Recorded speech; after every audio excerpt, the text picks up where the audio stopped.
My vote goes to Ron Paul. Ron Paul is the only But you won't have a chance to vote for Ron Paul. He won't be a candidate. I'm sorry. No, that's absolutely untrue. If you look at the polls, the true polls, I do look at the polls. I look at them every day. And at the risk of sounding like Mitt Romney, I'll give you a wager that Ron Paul will not be the Republican Party nominee. He won't be He may not be the Republican Party nominee because of his very conservative stances on many of the positions, especially the foreign policy with Iran and so on, and bringing the troops home. But that's my point. He won't be a nominee, Nick. No, well, that's what a lot of people want to believe, and the media also want. Well, you believe it. You believe it. You've just conceded it.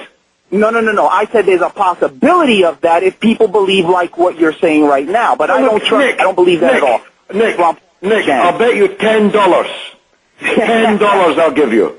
$10. Ron Paul will not be... I'm not going to take that wager because I know he will. And I did want to talk a little bit about Ron Paul, because you talked about him last week. Yes, go ahead, yes. One thing people don't realize, if you had Ron Paul, you'd have no civil rights laws. Ron Paul believes that any business person can discriminate. They don't have to, if you're black, he doesn't have to hire you.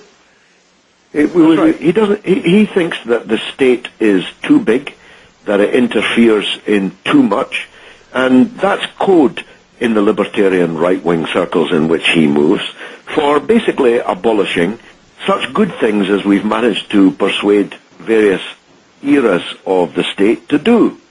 And I think there's so many progressive people don't understand that. I agree.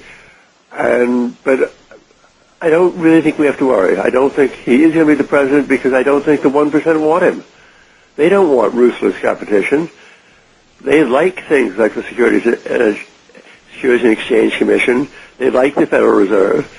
They don't want to compete against each other, which is what Ron Paul says he's for, back to somewhere in the probably mythical 19th century. So I don't think he'll ever get the money to run successfully for president. No, I mean, in one sense, it's a positive that his anti-war and anti-imperial complications across the world is turning people on in the Republican heartland. I wish isolationism became the order of the day on the American right. And as I said earlier, if I was thinking selfishly, I'd want Ron Paul to be the president because it would mean that the United States would not be over here and over there and everywhere.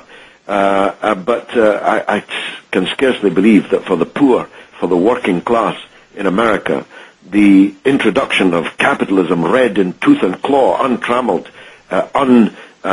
unregulated, which is what Ron Paul and the other libertarians on the right stand for, could possibly be in the interests of the mass of the people. I recognize there's a lot of people out there hoping that Paul wins, and I know why they are feeling that way.